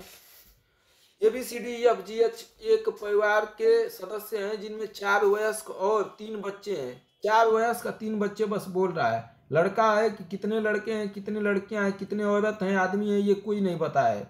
इसमें से 2 F और G लड़कियां हैं, तो F और G को मैंने दोस्तों लड़कियां बना दिया है, कोई टेंशन नहीं। A और D भाई हैं, A और D को मैंने दोस्तों पुरुष बना दिया और दोनों को भाई बना दिया। एवं ए एक डॉक्टर है, ए को मैंने दोस्तों डॉक्टर बना दिया। ई एक इंजीनियर है, ई को मैंने दोस्तों इंजीनियर बना दिया। जो भाइयों में से एक से विवाहित है, मैंने इसका विवाह ए से करा दिया, तो ये पत्नी हो गई दोस्तों। ई जो है पत्नी हो गई ए की। ठीक, भाइयों में से एक से विवाहित है और इसके 2 बच्चे हैं, तो इसके 2 बच्चे भी मैंने करा दिए दोस्तों। सी और एफ, इसके 2 बच्चे भी हो गए। ठीक, ये 2 बच्चे मैंने बना दिया दोस्तों। सी और एफ 2 बच्चे हैं। बी और डी से विवाहित, बी जो है डी से विवाहित है, बी का विवाह दोस्तों मैंने डी से करा दिया, बी पत्नी हो गई, विवाहित है। और जी उनकी संतानें हैं। जी इसका लड़की हो गई, जी लड़की दिया है, तो जी जो है बी और डी की लड़की हो गई। ठीक, जी उनकी संतानें। सी कौन है दोस्तों? सी कौन है दोस्तों? और सी के बारे में पूछा है। यफ तो दोस्तों लड़की है, तो यफ लड़की बना दिया। सी को दोस्तों बिल्कुल कंफर्म नहीं किया जा सकता कि ये पुत्र है कि पुत्री है, और कहीं दूर दूर तक प्रश्न में दिया भी नहीं है। इसलिए दोस्तों ये यूपीएससी ने प्रश्न बनाने में हमको लग रहा है गलती कर दिया है। या तो ई की पुत्री, ए का पुत्र। दोस्तों यह ई और ए का पुत्र या पुत्री हो सकता है, ई और ए का पुत्र या पुत्री हो सकता है। हमें जेंडर नहीं मालूम है दोस्तों। बाकी आप इसको कमेंट करके बताइएगा कि इसका उत्तर क्या होगा दोस्तों। अगला प्रश्न पर चलते हैं। देखिए दोस्तों, ये 21वां का निम्नलिखित में से कौन सा एक इस संबंध में, कौन सा निम्नलिखित में से कौन सा एक इस संबंध की पुष्टि करता है दोस्तों? कौन एक संबंध जो है इसकी पुष्टि करता है? देखिए दोस्तों, D D A D D R I B, बहुत आसान प्रश्न है दोस्तों। अब आसान कहने पर कुछ लोग गुस्सा हो जा रहे हैं, अब क्या हम बताएं। ये देखिए दोस्तों, डी डी ए दिया है दोस्तों। इसको किया क्या है कि ए को, जो यहाँ वाला ए है, इसको पहले रख के अब बाकी दोनों को कैपिटल डी कर दिया है दोस्तों, कैपिटल डी। इसी तरीके से ये किया है दोस्तों, पहला में यही किया है, तो दूसरा में भी हम यही कर देते हैं दोस्तों। आर आर बी लिख के, और बी वाले, ये इस वाले बी को पहले लिख देते हैं हम, और बाकी जो है आर, दोनों आर को कैपिटल कर देते हैं, आर आर। इसका ये भी मिल जाएगा दोस्तों, ये ऑप्शन सी में मिल जाएगा। कोई टेंशन दोस्तों, ये ऑप्शन सी में मिल जाएगा दोस्तों। अब इससे आसान सवाल क्या हो सकता है यार, 1998 में पूछा है IAS में। अब देखिए दोस्तों अगला प्रश्न, ABCDE और F इसी क्रम में आवश्यक नहीं है। ये मतलब ये इसी क्रम में नहीं बैठे हैं दोस्तों, ये बैठे हैं, ये गोल मेज के चारों ओर व्यवस्थित रूप से 6 कुर्सियों पर बैठे हैं, लेकिन इसी क्रम में नहीं बैठे हैं कि इधर इस तरह नहीं है कि ये यहाँ ए बैठा है, यहाँ बी बैठा है, यहाँ सी, यहाँ डी, यहाँ ई, यहाँ एफ, ऐसे नहीं बैठे हैं दोस्तों। ये इस व्यवस्थित क्रम में नहीं बैठे हैं, मतलब जो है अलग अलग बैठे होंगे, व्यवस्थित क्रम में ये नहीं बैठे हैं दोस्तों। ठीक, मतलब जो है इधर उधर बैठे हैं। ठीक, 6 कुर्सियों पर बैठे हैं। तो दोस्तों हम पहले बनाते हैं एक विविध, इस पर देंगे 6 गो कुर्सी आमने सामने, और 2 को दाएं बाएं दे देंगे। देखिए 6 कुर्सी हो गई। ठीक, तो ABCDE और F इसी क्रम में आवश्यक नहीं है कि बैठे हों, एक गोल मेज के चारों व्यवस्थित रूप से 6 कुर्सियों पर बैठे हैं। यह देखा गया कि ए जो है डी और एफ के बीच बैठा है। देखिए दोस्तों, ए जो है कह रहा है, ए जो है डी और एफ के बीच बैठा है। आंख मूंद के ए को डी और एफ के बीच कहीं बैठा दीजिए, कहीं बैठा दीजिए, कोई टेंशन नहीं है। अब अगला टेंशन हम लोग लेंगे दोस्तों। ठीक, कह रहा है कि ए जो है डी और एफ के बीच बहता है, सी डी के सामने है। अब सी जो है दोस्तों डी के सामने, डी के सामने कौन है ये, तो यहाँ जो है सी बैठा है। एकदम जैसे प्रश्न बोल रहा है वैसे हमको चलना है। सी डी के सामने है, ठीक। डी तथा ई समीपवर्ती कुर्सियों पर नहीं है। समीपवर्ती मतलब निकट। डी और ई जो है कई जगह नहीं बैठे हैं, मतलब डी जहाँ बैठा होगा वह उसके साथ ई नहीं बैठेगा, साथ में दोनों नहीं बैठे हैं। समीपवर्ती मतलब साथ में। तो अगर दोस्तों इसमें से देखेंगे तो ये सब कुर्सियां भर चुकी हैं और बस दो ही कुर्सी खाली है। और यहाँ कह रहा है कि ई नहीं बैठेगा, ये दोनों संगी नहीं बन सकते, तो यहाँ बैठाओ ई को दोस्तों, ई को यहाँ बैठाइए। अब कौन सा एक बचा है दोस्तों, ए बी, तो बी बचा है तो बी को बैठा दीजिए यहाँ। 6 व्यक्ति थे, 6 बैठ गए। अब हमको प्रश्न को उत्तर देने में आसानी हो जाएगी दोस्तों। अब प्रश्न जो दिया है उसको उत्तर दीजिए। निम्नलिखित में से कौन सा एक युग्म समीपवर्ती कुर्सियों पर बैठा हुआ है, मतलब साथ साथ कौन बैठे हुए हैं। ऑप्शन देखिए दोस्तों, ए और बी। पहला ऑप्शन दिया ए और बी, तो ए और बी दोस्तों साथ साथ नहीं बैठे हुए, ए के बीच में डी आ गया, तो ये पहला ऑप्शन गलत। सी और ई, सी और ई दोस्तों देखिए, सी और ई एकदम साथ साथ बैठे हुए हैं, दोनों एकदम पासे में है, समीपवर्ती हैं, तो ऑप्शन हो जाएगा दोस्तों कौन सा, बी। अब सी ऑप्शन देखते हैं दोस्तों, बी और एफ। बी और एफ कहाँ बैठे हैं, बी और एफ यहाँ आमने सामने बैठे हैं, समीपवर्ती चाहिए दोस्तों, इसलिए सी ऑप्शन गलत। डी ऑप्शन देखिए, ए और सी। ए और सी देखिए दोस्तों, ए यहाँ, सी यहाँ, यह भी समीपवर्ती नहीं है, तो यह भी ऑप्शन गलत। ठीक दोस्तों, तो इसका ऑप्शन क्या हो जाएगा, सी और ई। सी और ई जो है पास में बैठे हैं। ठीक, अगला दोस्तों, यदि किसी निश्चित कूट कोड में साइड को इसको इतना तो लब को क्या लिखा जाएगा। देखिए दोस्तों, इसका हम बता देते हैं, यस ए एन डी, इसको लिखा है दोस्तों क्या, ये चार्ट है, यह भी चार्ट है, मतलब इसको यहाँ लिखा है बी डी क्यू जी। अब देखिए दोस्तों, इसका कोई क्रम बन रहा है, देखिए यस टी, यस के बाद क्या आता है, यस टी यू व्यू, मतलब इसमें अगर हम प्लस कितना जोड़ दें, yes T U view plus 3 जोड़ देंगे दोस्तों तो आ जाएगा भी। इसी तरह ए में दोस्तों ए बी सी डी, इसमें भी प्लस 3 जोड़ देंगे तो आ जाएगा। इसी तरह यन से क्यू तक जाने में M N O P Q, यह भी प्लस 3 जोड़ने पर आ जाएगा दोस्तों। इस तरह डी से जी में डी ई एफ जी, यह भी प्लस 3, मतलब 3 जोड़ के लिख दिया है दोस्तों। इसी तरह अगला एक और दिया है, इस इतना को इतना लिखता है तो लब को क्या लिखेगा दोस्तों। तो एक और चेक कर लेते हैं कि अभी 3 जोड़ा है कि 4 जोड़ा है। B I R D bird, B I R D दोस्तों 2 लिख रहे हैं ना, कि इसको नीचे लिखने में थोड़ा 3 लिखना पड़ेगा, 4 तो उसके लिए सही रहेगा। इसके नीचे इसको कह रहा है कि इसको तो ये लिख दिया था, अब बर्ड को इतना लिख रहा है, ई एल यू जी, क्या लिख रहा है, ई एल यू जी। ठीक दोस्तों, बी के बाद ई तक आने में कितना अंक गिनना पड़ेगा, देखिए बी सी डी ई 3 अंक, तो इसका मतलब इसमें 3 जोड़ दिया है, कितना जोड़ा है 3। इसी तरह ये का आई है ना, तो आई के बाद आई जे के यल, इसमें भी 3 जोड़ना है दोस्तों। इसी तरह आर के बाद दोस्तों आर एस टी यू, तो इसमें भी 3 जोड़ना है। इसी तरह D A B C D E F G, तो इसमें भी 3 जोड़ा है। तो इस तरीके से दोस्तों ये आ गया। तो इसी तरह से यल ओ भी का कूट बताना है कि इनमें से कौन सा होगा, यल ओ भी। इसी तरह यल ओ भी दोस्तों, आपने यल ओ भी ई दोस्तों आपने दो में देखा कि इसमें भी 3 जोड़ के लाया, इसमें भी 3, तो इसमें भी 3 जोड़ के ही हम लोग लाएंगे, क्योंकि एक पैटर्न चलता है दोस्तों। देखिए यल के बाद क्या आता है, यल यम एन ओ, तो इसका मतलब ओ हो जाएगा प्लस 3। इसी तरह ओ पी क्यू आर, तो यहाँ क्या आ जाएगा दोस्तों, आर प्लस 3 जोड़ना। वी के बाद U V W X Y, तो यहाँ क्या आ जाएगा वाई। ई के बाद दोस्तों ई एफ जी एच, यहाँ क्या आ जाएगा एच, इसमें भी प्लस 3, इसमें भी प्लस 3। अब देखिए दोस्तों ऑप्शन में ओ आर वाई एच कहीं है, ओ आर वाई एच ये रहा दोस्तों डी, तो इसका ऑप्शन क्या हो जाएगा दोस्तों, O R Y H D हो जाएगा दोस्तों। सरल के लिए दोस्तों फटाफट आप इंग्लिश पर इस तरह इतना टाइम नहीं लगेगा, इस लिखना बनाना नहीं है, बस ऐसे करना है दोस्तों।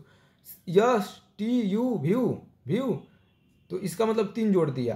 फिर ए के बाद BCD उंगली पर फटाफट, फिर एन के बाद DMNOPQ 3 जोड़ दिया, फिर DEFG, इसी तरह यहाँ भी 3 जोड़ के डी ऑप्शन हो जाएगा दोस्तों।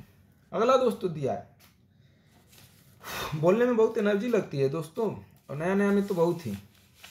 चलिए 5 लोगों के एक समूह, और दोस्तों मैं भोजन भी नहीं किया हूँ आज, हमारे कुक जो है चले गए हैं घर, इसलिए भोजन जो है थोड़ा सा गया, 20-30 रुपया का खा के आया, पैसे की भी तो समस्या है।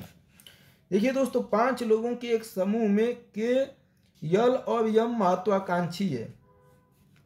पहले पूरा पढ़ देते हैं दोस्तों। यम, यन और आर ईमानदार हैं, यल, यम और यन बुद्धिमान है, और के, यन और आर उद्यमी है। इनमें से वह व्यक्ति जो न तो उद्यमी है और न ही महत्वाकांक्षी होगा कौन है दोस्तों? इसको आप चाहें तो लगा सकते हैं दोस्तों, इसको आप चाहते हैं लगाना तो लगाइए दोस्तों। इसको पॉज कीजिए, रोक लीजिए दोस्तों, प्रश्न को रोकिए और अपना लगा के उत्तर इसमें से बता दीजिए। चलिए अब मैं लगाता हूं दोस्तों। 5 लोगों का एक समूह है, 5 व्यक्ति हैं, उसमें के, यल और यम महत्वाकांक्षी है। तो इसको दोस्तों लिखते हैं के, यल और यम, ये महत्वाकांक्षी व्यक्ति हैं, एकदम महत्वाकांक्षी। आपको भी महत्वाकांक्षी होना चाहिए दोस्तों, महत्वाकांक्षी है, ठीक। ये तीनों व्यक्ति क्या है? महत्वाकांक्षी है। कामा दे देते हैं। यम, यन और आर ईमानदार हैं। ये हो गया यम, ये हो गया यन, ये हो गया आर। ये तीनों व्यक्ति ईमानदार व्यक्ति हैं, बेईमानी नहीं करते हैं, ईमानदार हैं। ईमानदार होना बहुत जरूरी है दोस्तों जीवन में, ये तो भरोसा उठ जाता है अच्छे लोगों का। यम, यन और आर ईमानदार है। यल, यम और यन बुद्धिमान है। यल, यम और यन, देखिए दोस्तों लिखने में गलती मत करिएगा, नहीं तो पूरा प्रश्न जो है गलत हो जाएगा, दिमाग खराब हो जाएगा। यल, यम और यन बुद्धिमान है, तो इनको कर दीजिए बुद्धिमान। ये सब बुद्धिमान है, बुद्धिमान होना बहुत जरूरी है दोस्तों, बुद्धिमान। और हमारे चैनल के सब्सक्राइबर हैं तो इतना बुद्धिमान बनिए कि पूरी दुनिया को कमांड करने की क्षमता रखिए दोस्तों। और इसके बाद के, यन और आर उद्यमी है। के हो गया, यन और आर जो है ये उद्यमी बोल रहा है। उद्यमी मतलब समझते हैं, काम करने वाले, ये लोग उद्यमी हैं। अब इनमें से वह व्यक्ति जो न तो उद्यमी है और न महत्वाकांक्षी है, उस व्यक्ति को बताना है दोस्तों जो न उद्यमी है न महत्वाकांक्षी है। मतलब उद्यमी भी नहीं होना चाहिए, महत्वाकांक्षी भी नहीं होना चाहिए। इसके अलावा 5 व्यक्तियों में से जो व्यक्ति होगा उसी को हमको बताना है, जो न उद्यमी हो और न ही जो है महत्वाकांक्षी हो। तो ईमानदार हो सकता है दोस्तों, बुद्धिमान हो सकता है, लेकिन उद्यमी और महत्वाकांक्षी नहीं होना चाहिए दोस्तों, ठीक। उद्यमी और जो है, देखिए दोस्तों के, यल और यम महत्वाकांक्षी है, तो इसमें से के, यल और यम इन दोनों में से कटेगा कि नहीं कटेगा? तो देखिए यम है तो यम भी कट जाएगा, यल है तो यल भी कट जाएगा दोस्तों, के है तो के तो इसमें दिया नहीं, ये तो नहीं कटेगा। फिर उद्यमी भी नहीं होना चाहिए, तो के जो है उद्यमी है तो ये तो नहीं दिया है। यन जो है दोस्तों ये भी कट जाएगा, आर जो है दोस्तों ये भी कट जाएगा। अब बचा दोस्तों कौन? यम भी, यम इसमें था दोस्तों तो यम भी कट गया। अब यन जो एक बुद्धिमान व्यक्ति बताया, यही जो है उत्तर होगा दोस्तों। ये तो उद्यमी और महत्वाकांक्षी नहीं होना चाहिए, तो ये तो 2 उद्यमी महत्वाकांक्षी हैं, तो ईमानदार बुद्धिमान होने से कोई मतलब नहीं है, उद्यमी महत्वाकांक्षी नहीं होना चाहिए। तो ये इतने व्यक्ति सब उद्यमी और महत्वाकांक्षी है, और इनको हटाना है दोस्तों। जो बस ओनली वन जो है बुद्धिमान है, चाहे ओनली वन ईमानदार है, उसको लेना है दोस्तों। उद्यमी और जो है महत्वाकांक्षी व्यक्ति, यन उत्तर हो जाएगा दोस्तों। समझ में आ गया? केवल यन हो जाएगा दोस्तों 24 का। दोस्तों ये आप लोग कमेंट करके जरूर बताइएगा, रिक्वेस्ट है कि और पढ़ाने का तरीका सही है कि नहीं, और जो है आप क्या बदलाव चाहते हैं इसमें, और जो है आप क्या बदलाव चाहते हैं, कुछ बदलाव तो बताइएगा दोस्तों।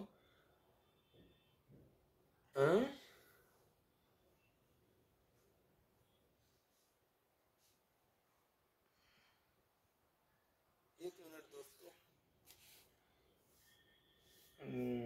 24 का यन दोस्तों, यन भी नहीं होगा दोस्तों। यन तो यहाँ आइए है, ये तो यहाँ यन आइए है दोस्तों। उद्यमी यन भी तो है, तो इसमें से तो कोई नहीं ऑप्शन है, सब के सब इसमें जितने ऑप्शन है ईमानदार बुद्धिमानी में, इसमें कोई ना कोई महत्वाकांक्षी और उद्यमी है। यन भी है दोस्तों, यन भी है, यन हम नहीं देखे दोस्तों, इसलिए माफी चाहूंगा दोस्तों। यन भी तो उद्यमी है, तो यन भी तो नहीं होगा, इसलिए कोई ऑप्शन नहीं दोस्तों। केवल के जो है महत्वाकांक्षी और उद्यमी नहीं है दोस्तों, तो केवल के तो दोस्तों उद्यमी था, देख लीजिए के व्यक्ति जो है उद्यमी है, के महत्वाकांक्षी है। यल और आर दोस्तों, यल तो महत्वाकांक्षी है और आर तो उद्यमी है, तो इसलिए दोस्तों इसमें ये भी नहीं होगा। यम और यन, तो यम दोस्तों देखिए महत्वाकांक्षी है और यन जो है उद्यमी है, तो यह भी नहीं होगा। इनमें से कोई समूह सही नहीं है दोस्तों, इनमें से कोई समूह सही नहीं है, डी ऑप्शन हो जाएगा दोस्तों। देखिए दोस्तों, अगर आप नहीं लिखना चाहते हैं, ये सब बिना लिखे मुंह जबानी हल करना चाहते हैं, तो देखिए कैसे हल किया जा सकता है। मुंह जबानी बस बिना देखे हम बस देखेंगे इतना दोस्तों, इनमें से वह व्यक्ति जो न तो उद्यमी है न महत्वाकांक्षी, मतलब उद्यमी और महत्वाकांक्षी नहीं होना चाहिए, बाकी कुछ हो तो चल जाएगा। तो देखिए दोस्तों, के जो है, के में देखिए कहाँ है, के जो है महत्वाकांक्षी है, इसका मतलब के नहीं चलेगा, हमें उद्यमी और महत्वाकांक्षी को छोड़ के बाकी को लेना है। यल और आर, तो यल देखिए दोस्तों महत्वाकांक्षी है और आर कहाँ गया, आर उद्यमी है और उद्यमी और महत्वाकांक्षी नहीं चलेगा, इसलिए यह भी गलत हो गया। यम और यन, यम दोस्तों महत्वाकांक्षी है तो नहीं चलेगा, और यन जो है दोस्तों बुद्धिमान है तो चल जाएगा, लेकिन यन उद्यमी भी है तो यह भी नहीं चलेगा दोस्तों, इसलिए इस समूह में कोई उत्तर नहीं, डी हो जाएगा। कितना सेकंड लगा दोस्तों, 2 सेकंड, बस बात खत्म। ये देखिए दोस्तों 25वां, किसी दूसरे ग्रह पर मृदा, जल, प्रकाश, वायु और आकाश के लिए स्थानीय शब्दावली क्रमशः, मृदा के लिए दोस्तों आकाश, जल के लिए प्रकाश, प्रकाश के लिए वायु, वायु के लिए जल और आकाश के लिए मृदा है। यदि वहां किसी को प्यास लगे तो क्या पिएगा, प्यास लगने के लिए दोस्तों उसके पीने पड़ेगा जल, और जल को क्या लिख रहा है दोस्तों, प्यास लगे तो क्या पिएगा दोस्तों, प्यास लगने पर उसको पीना पड़ेगा क्या, जल, और जल के लिए कौन सा वर्ड दिया है दोस्तों, मृदा के लिए आकाश दिया है, जल के लिए प्रकाश दिया है, प्रकाश के लिए वायु दिया है। देखिए दोस्तों हम थोड़ा सा इसको बना देते हैं, ये जल्दी जल्दी में गलत हो जाएगा दोस्तों, ज़्यादा तेज बनने में। देखिए दोस्तों, किसी ग्रह पर मृदा, जल, प्रकाश, वायु और आकाश कितने हैं, 1 2 3 4 और 5, 5 के लिए स्थानीय शब्दावली क्रमशः आकाश, प्रकाश, वायु, जल और मृदा है। यदि वहां शब्दावली मतलब मृदा के लिए आकाश शब्द यूज करना है, जल के लिए प्रकाश यूज करना है, प्रकाश के लिए वायु यूज करना है, वायु के लिए जल और आकाश के लिए मृदा। अगर किसी को जल पीना हो तो वह क्या पिएगा दोस्तों, मृदा के लिए आकाश शब्द यूज किया है तो जल पीना होगा दोस्तों, तो जल के लिए प्रकाश वर्ड यूज किया है तो प्रकाश को पिएगा दोस्तों। जल के लिए क्या कह रहा है कि जल को हम प्रकाश मान ले रहे हैं, मृदा को आकाश मान ले रहे हैं, तो जल पीना हो तो वह प्रकाश को पिएगा, तो ऑप्शन हो जाएगा डी। अगला दोस्तों, ये तो बहुत आसान है सवाल दोस्तों, लेकिन आसान कर देने पर कुछ लोग भड़क जा रहे हैं, क्या हम बोले, इसलिए आसान नहीं बोलेंगे दोस्तों, भारी कठिन बोल देते हैं। एक भाई साहब थे बिल्कुल भड़क गए थे कि आसान क्यों बोल रहे हैं, आसान होता तो हम पढ़ने ही नहीं आते आपके यूट्यूब चैनल पर, सही बात है। देखिए दोस्तों, यदि किसी कूट भाषा में सॉलिड को इतना के रूप में लिखा जाता है तो कूट शब्द इतना को किस रूप में निर्दिष्ट किया जाएगा। देखिए दोस्तों, ऐसे प्रश्नों को हल करना बहुत मतलब कठिन आपको लग सकता है, लेकिन आप थोड़ा सा दिमाग लगाएंगे तो एकदम हल्का। इसमें कितने वर्ड है गिन लीजिए दोस्तों, 1 2 3 4 5, 5 वर्ड हैं दोस्तों। इसमें कितने वर्ड हैं, इतना को इतना लिख रहा है दोस्तों, तो इतना को इनमें से कौन लिखेगा, ये प्रश्न पूछा है, 1999 का प्रश्न है IAS का। किसी कूट भाषा में इतना को इतना लिख रहा है तो इतना को क्या लिखेगा दोस्तों। अब इसमें 5 वर्ड हैं दोस्तों, 5 शब्द। इसमें कितने शब्द हैं, 1 2 3 4 5 6 7 8 9 10, सीधा इसके दोगुना शब्द हैं दोस्तों। इसमें देखिए कितने वर्ड हैं, 1 2 3 4 5 6 7 8 9 10, इसमें 10 शब्द हैं। फिर 1 2 3 4 5, इसमें 5 शब्द है दोस्तों। इसका मतलब 5 को 10 बनाना है और फिर हमें 10 को 5 बनाना है, ठीक। इसका मतलब जो है एक वर्ड के लिए 2 वर्ड यूज किया होगा, यही तो मतलब हुआ दोस्तों। 10 अगर 3 वर्ड रहता तो एक वर्ड के लिए 3 वर्ड यूज करता, लेकिन सॉलिड मतलब एक वर्ड के लिए 2 वर्ड यूज किया होगा। तो हम कुछ दिमाग लगाते हैं दोस्तों, यस को हम जो है डब्ल्यू और पी के बीच रख के देख लेते हैं। तो देखिए दोस्तों, हमने यहाँ रखा यस, यहाँ रख दिया हमने यस दोस्तों। अब इस तरह से बना दिया दोस्तों। यस के बाद अगर हमें डब्ल्यू और पी, अगर यहाँ डब्ल्यू लिख देते हैं दोस्तों, यहाँ हम जो है पी लिख देते हैं, ऐसे लिख देते हैं। अब देखिए दोस्तों, यस पी के बाद क्या आता है, ये जो है मेन है दोस्तों, इसको गोला बना दे। पी क्यू आर, आर के बाद क्या आ जाए दोस्तों, आर के बाद क्या आ गया यस, यस के बाद टी यू व्यू डब्ल्यू। मतलब दोस्तों ये किया क्या है कि यस के पीछे ले जाके पी लिखा है और यस के 3 कदम आगे जाके जो है डब्ल्यू लिखा है, ये -2 कदम या +3 कदम। ऐसे ही दोस्तों ओ को देखते हैं, ये अगर यही क्रिया ओ पे शामिल होगा तो हम इसी को लगाएंगे। तो ये वो हो गया दोस्तों। इसमें इस तरह खड़ी पाई खींचिए, इधर भी खींचिए। इधर क्या लिखा है दोस्तों, डब्ल्यू और पी तो हमने लिख दिया दोस्तों। अब यस और यल बचा, यहाँ हम यस लिख देते हैं, यहाँ यल लिख देंगे। यल के बाद क्या आता है दोस्तों, यल यम यन, यन के बाद ओ आ गया, ओ के बाद पी क्यू आर। इसका मतलब -2 इधर किया है और +3 इधर किया है, तो ये वर्ड आ गया। इसके बाद दोस्तों यल लिख देते हैं, यल के भी ये साथ यही करेंगे दोस्तों, यल के साथ भी यही करेंगे। देखिए दोस्तों, 2 इधर 2 कम कर रहा है, इधर 3 आगे बढ़ा रहा है। तो डब्ल्यू पी और यस यल लिख दिए। पी आई लिखेंगे दोस्तों, पी और आई। आई के बाद क्या आता है, जे आई जे के के बाद यल, ये यल है दोस्तों। यम यन ओ, ये पी आ गया दोस्तों। इसका मतलब +3 इधर किया है, -2 इधर किया। अगला दोस्तों यल के बाद आई के बारे में देखते हैं दोस्तों। आई इसी तरह से इसमें भी कर लेते हैं। आई के बाद इधर क्या लिखा है दोस्तों, यहाँ क्या हम यूज कर चुके हैं, पी और आई यूज कर चुके, पी और आई। तो यम और यफ बचा दोस्तों, तो यम को इधर लिखते हैं, यफ को इधर लिखते हैं। यफ के बाद जी यच, आई हो ही गया। इसके बाद जे के यल और यम। इसका मतलब -2 इधर किया है, +3 इधर गया है दोस्तों। इसी तरह से डी अब बचा है, ओनली 1 डी। डी के लिए क्या करेंगे दोस्तों, डी के लिए क्या बचा लिखा है, यच और ए। तो डी के लिए लिख दिया है यच और ए। यच यहाँ लिखेगा, ए यहाँ लिखेगा। इधर वाला दोस्तों इधर लिखना है, इधर वाला यच वाला इधर लिखना है, इधर दाएं ए को लिखना है, ये भी ध्यान रखिएगा। उल्टा लिख देंगे तो यह भी गलती हो जाएगा। अब ए के बाद दोस्तों बी सी डी आ गया, -2 में ले गया है। और फिर डी के बाद ई एफ जी, अब यह +3। यही क्रम किया है दोस्तों। इसमें देखिए सब में देखिए -2 इधर पीछे ले जाके लिख दिया है और इधर +3 जो है आगे ले जाके लिख दिया। इसी तरीके से दोस्तों हमको इसमें भी करना पड़ेगा 26वां का। इतना को किसे निर्दिष्ट करना है, देखिए दोस्तों ये वाला जो बड़ा अक्षर था इसको हम कहाँ लिखे हैं, यहाँ लिखे हैं ना। तो इसी तरीके से हम लिख लेते हैं दोस्तों, पहले नंबर पर लिख लेते हैं। ये बनाते हैं, यहाँ बीच में गोला बनाते हैं जिसका हमें पता नहीं है, और टी यहाँ लिख देते हैं और ए यहाँ लिख देते हैं। इसी तरीके से दोस्तों ये टी हो गया दोस्तों। इसके बाद ई और यक्स के बारे में भी इसी तरह लिख देंगे। ई हो गया दोस्तों, ई। और यहाँ गोला बनाते हैं, इसमें कुछ होगा, यहाँ जो है यक्स लिख दिए। इसी तरीके से दोस्तों इसको भी बनाते हैं। इसके बाद लिखते हैं ई यक्स के बाद यक्स और क्यू लिखते हैं दोस्तों। यक्स, यहाँ यक्स हो गया, यहाँ जो है क्यू हो गया दोस्तों। इसके बाद एक और जो है यक्स क्यू के बाद आई बी लिखते हैं दोस्तों।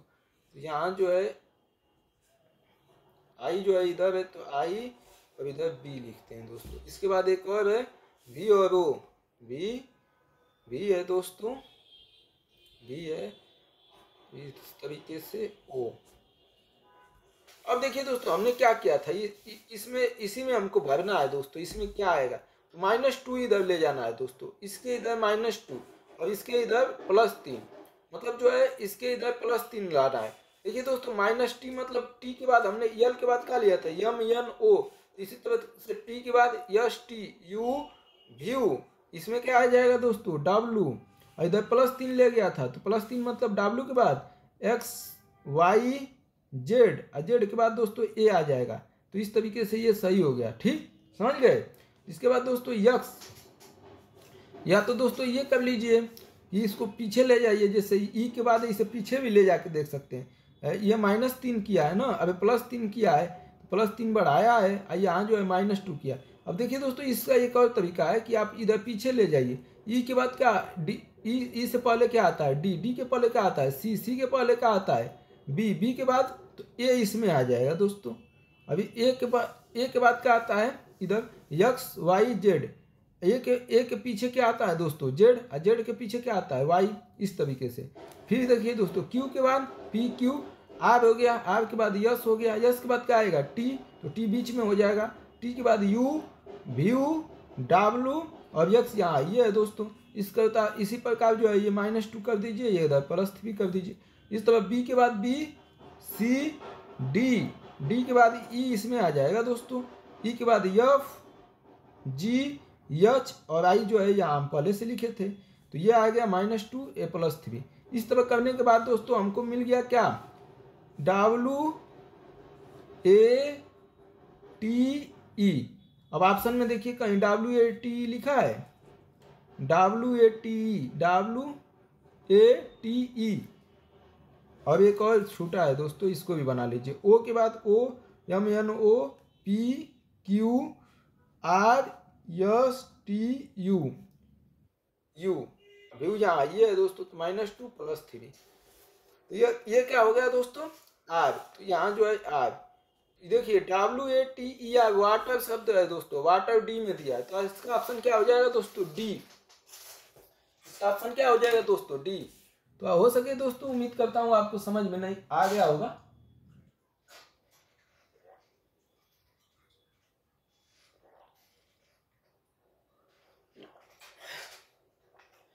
समझ लिए दोस्तों, अरे कुछ नहीं करना है, 5 वर्ड दिया है, 10 वर्ड लिख रहा है, तो इसका मतलब 1 वर्ड के लिए 2 वर्ड यूज किया है। आगे पीछे देख लीजिए, इधर आगे जो है +3 जोड़ के ले गया है, पीछे -3 किया है, उसी को करके जैसे इसमें किया था उसी को इसमें जो है बीच वाला जो है ये दोनों दिया था, इसमें +3 वही क्रम यहाँ कर दीजिए, बात खत्म। दोस्तों मैं धीरे धीरे इसलिए पढ़ा रहा हूँ कि मैं समझता हूँ कि गाँव के युवा जो गरीब हैं, जो गांव से जुड़े हैं, जो उनको मालूम नहीं है, उनको भी ठीक से समझ में आ जाए, ताकि वो यूपीएससी का दोस्तों आप प्रीलिम्स के सी सेट के लिए 10 वर्ष का जो सी सेट का क्वेश्चन पूछा है ना, उस पर जम के तैयारी कर लीजिए। सी सेट आपका तैयार हो जाएगा। और उसके जो क्वेश्चन पूछा है, जैसे प्रायिकता से पूछा है, परसेंटेज से पूछा है, घड़ी से पूछा है, तो उस पर थोड़ा जाके पकड़ बना लीजिए सिलेबस वाइज। उसके बाद देखिए सी सेट निकल जाएगा। कंप्रीहेंशन दोस्तों हिंदी मीडियम वालों को बिल्कुल छोड़ना ही नहीं है। 25 लमसम कंप्रीहेंशन 25-27 पूछता है, तो कम से कम आप जो है 20 करने की क्षमता रखिए दोस्तों, क्योंकि आजकल रीजनिंग और मैथ का कोई भरोसा नहीं है। इंजीनियरिंग स्तर का पूछ रहा है, उसमें भी अच्छे अच्छे टीचर जो है गायब हो जा रहे हैं। अगला दोस्तों प्रश्न हम हल करेंगे। अगला प्रश्न हल करते हैं दोस्तों। देखिए दोस्तों, 6 व्यक्ति ABCD और F एक परिवार के निम्नलिखित संबंधों का परीक्षण करते हैं। एक ही परिवार के सदस्य हैं दोस्तों, 6 व्यक्ति, मतलब एक ही परिवार में ये लोग रहते हैं। ठीक, पुरुषों की संख्या स्त्रियों की संख्या के बराबर है। देखिए दोस्तों, जैसे जैसे प्रश्न कहेगा वैसे वैसे हम थोड़ा लिखते जाएंगे कि ज़्यादा टाइम वेस्ट ना हो। परीक्षा में जो है टाइम हमें बचाना है। तो पुरुषों की संख्या इस तरह लिख दिए, पुरुष की संख्या बराबर स्त्री की संख्या। स्त्री की, पुरुष बराबर स्त्री, जितने पुरुष होंगे उतने जो है स्त्री होंगी, महिलाएं होंगी। बोला है ना। ए और ई एफ के पुत्र हैं। देखिए दोस्तों, कामा कहाँ दिया है ये ध्यान रखना है। दोस्तों कल लगा रहे थे, सोचे लगा लें पढ़ाने से पहले कि मतलब कोई दिक्कत ना आवे। तो दोस्तों हमने क्या किया कि ए को यहाँ पढ़ के दोस्तों इस कामा को मैं ध्यान ही नहीं दे रहा था, और ई और एफ के पुत्र के रूप में रख दे रहा था। मतलब ए को ई और एफ का पुत्र बना दे रहा था, और कई बार हमारा गलत हो गया प्रश्न दोस्तों, हमारा दिमाग खराब हो गया। फिर हम कामा को ध्यान से देखें तो यहाँ आया दिखा दोस्तों। तो ये माइनर मिस्टेक दोस्तों परीक्षा में आपका दिमाग खराब कर सकती है, सवाल गलत कर सकती है। इसलिए प्रश्नों को पढ़ते समय बिल्कुल दोस्तों इतना अपने आप को एकदम झोंक दीजिए ना कि कहीं दूर दूर तक गलत होने का, छूटने की संभावना ही न बचे। तो देखिए दोस्तों, ए और ई एफ के पुत्र हैं। अभी मैंने दोस्तों बताया था एफ के पुत्र हैं। देखिए कामा दिया है, तो एफ के पुत्र कौन कौन है दोस्तों? एफ के 2 पुत्र हैं, ए और ई। देखिए दोस्तों, ये पुत्र हैं तो ये तो पुरुष हो गए, क्या हो गए, पुरुष। यफ के पुत्र हैं तो यफ कौन है, स्त्री है कि पुरुष है, हमको पता ही नहीं है। पता है आपको, आपके पुत्र बोल दिए, आपकी माता को बोल दिए कोई कि आपकी माता को बोल दिए हम कि आपके 2 पुत्र हैं, तो आपकी माता को तो पता है, तो मतलब इसे बोल रहा है ना कि ये यफ के 2 पुत्र हैं, तो यफ जो है माता है कि पिता है ये नहीं मालूम चल रहा है। जब बोलता तब ना कि यफ यफ जो है यफ के मतलब पिता है, उसके 2 पुत्र हैं तो माता है, तो हमको पता नहीं है, यफ का जेंडर नहीं मालूम है दोस्तों। लेकिन ए और ई पुत्र हैं तो इनका जेंडर मालूम हो गया कि ये जो है पुरुष है। पुरुष के लिए प्लस का चिन्ह हम देंगे दोस्तों, ठीक। डी 2 व्यक्तियों, एक पुत्र और एक पुत्री की माता है। देखिए दोस्तों, डी जो है 2 व्यक्तियों, एक पुत्र और एक पुत्री की माता है, मतलब डी जो है माता है और इसके एक पुत्र और एक पुत्री है, यही तो कहना चाह रहा है। डी जो है 2 व्यक्तियों, एक पुत्र और एक पुत्री की माता है, ये डी जो है माता है। डी मतलब महिला है, डी जो है महिला है, इसका एक पुत्र और एक पुत्री है। क्या है दोस्तों, पुत्र के लिए प्लस चिन्ह मार देते हैं, माइनस का पुत्री के लिए। लेकिन हमको ये पता नहीं है कि ये कौन है, ABCD में से कौन है, बस हमने बना दिया कि एक पुत्र और एक पुत्री, इनमें बना दिया दोस्तों। और डी जो है महिला है, माता है। बच्चों को नीचे बनाना है दोस्तों, जेंडर मतलब एक जेंडर से वंशावली में जब परिवर्तन हो तो ऊपर नीचे करना है दोस्तों। इसके ऊपर जो है अगर इसका सास ससुर आएगा तो हम ऊपर रखेंगे, ठीक। हाँ, बी जो है ए का पुत्र है, बी जो है दोस्तों ए का पुत्र है, मतलब बी जो है ए का पुत्र है, मतलब बी जो है पुत्र है, किसका पुत्र है ये, ए का, ए पिता हो गया, इसका मतलब बी जो है पुत्र हो गया, बी जो है पुत्र हो गया और ए जो है पिता हो गया, ये मतलब पुत्र है, किसका पुत्र है, ए का, तो ये जो है पुत्र हो गया। देखिए दोस्तों, यव का पुत्र कौन है, ये दोनों यव का पुत्र हैं, ए और बी, ये इसका पुत्र है ऊपर वाले का, इसका पुत्र ये पोता हो गया बी का, ठीक। वर्तमान में परिवार में केवल एक ही विवाहित जोड़ा है, एक की शादी हुई है दोस्तों, एक व्यक्ति की शादी हुई है, ओनली 1। और पहले सदस्य कितने हैं, पुरुषों की संख्या स्त्रियों की संख्या के बराबर है। देखिए दोस्तों, पुरुषों की संख्या स्त्रियों की संख्या के बराबर है और सदस्य कितने हैं इसमें, 6 सदस्य हैं। 6 सदस्य, कितने सदस्य हमको मिल गए, एक मिल गया, 2 मिल गया, 3 मिल गया, 4 मिल गया और 2 सदस्य इसमें जोड़ना है दोस्तों। 2 सदस्य हमको क्या करना है, जोड़ना है, ठीक। 2 सदस्य जोड़ना है दोस्तों, 2 सदस्य जोड़ना है। और बोल रहा है कि वर्तमान में परिवार में केवल एक ही विवाहित जोड़ा है, एक की शादी हुई है दोस्तों, एक की शादी हुई है। देखिए दोस्तों, ये डी है, ये क्या है, डी है, अब इसका एक पुत्र और एक पुत्री है। और दोस्तों अगर हम यहाँ करते हैं, यहाँ अगर हमने इसको जोड़ा, डी को इससे शादी करा दिया दोस्तों, डी को अगर इससे शादी करा दिया तो एक तो ये बढ़ जाएगी, इसके 2 पुत्र बढ़ेंगे, तो 3 व्यक्ति ये, 4 5 6 7 व्यक्ति हो जाएंगे, जबकि हमको चाहिए 6 व्यक्ति। इससे जो है शादी करा नहीं सकते हैं दोस्तों, क्योंकि इसके तो 2 ही पुत्र ही हैं दोनों।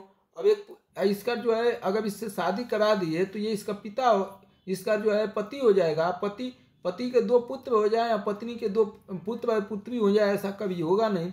इसका मतलब इसका शादी जो है हम इसी से करा देते हैं, ए से। तो ए का एक पुत्र तो ये है दोस्तों, ए का एक पुत्र क्या है ये है, ये शादी हो गया दोस्तों, ये डी जो है पत्नी हो गई एक की, ए का एक पुत्र है, तो ए का एक पुत्र, तो इसका भी एक पुत्र इसी में जोड़ देते हैं दोस्तों। ये पुत्र हो गया, इसकी एक पुत्री थी तो इधर पुत्री को कर देते हैं। डी की एक पुत्र और एक पुत्री हो गई और ए का एक पुत्र था ही, तो इस तरीके से दोस्तों अब देखिए कितने व्यक्ति हो गए, 1 2 3 4 5, एक ये जो है लड़की है, अब ये कौन आएगी ये भी पता चल जाएगा। ये हो गया दोस्तों, बी हो गया, सी नहीं है, डी ई एफ हो गया, इसका मतलब सी जो है पुत्री होगी, किसकी पुत्री है, ए और डी की पुत्री है सी। और बी जो है किसका पुत्र है दोस्तों, डी और ए का पुत्र है। अब जो है प्रश्न उत्तर देने के लिए हम पर्याप्त कर लिए हैं दोस्तों। ऐसे प्रश्नों को दोस्तों ऐसे चित्र बनाना पड़ेगा। अब हम उत्तर देने के लिए तैयार हैं दोस्तों, ठीक। आ जाइए अब उत्तर देते हैं। उपयुक्त में से कौन सा एक निम्नलिखित निष्कर्ष निकाला जा सकता है? कौन निष्कर्ष निकाला जा सकता है? ए, बी और सी सभी स्त्रियां हैं। देखिए दोस्तों, स्त्री ए, बी और सी को कह रहा है कि स्त्री, सी तो स्त्री है, ये स्त्री है दोस्तों, ये पुरुष हो गया। और ये भी सी को बोल रहा है कि स्त्री, तो ये पुरुष हो गया, इसलिए ऑप्शन ए जो है गलत हो ही गया दोस्तों। ये डी का पति है, ये जो है डी का पति है, बिल्कुल दोस्तों, ये जो है डी का पति है कि नहीं है, हमने बताया था। तो ये जो है डी का पति है, दूसरा ऑप्शन तो हो गया सही।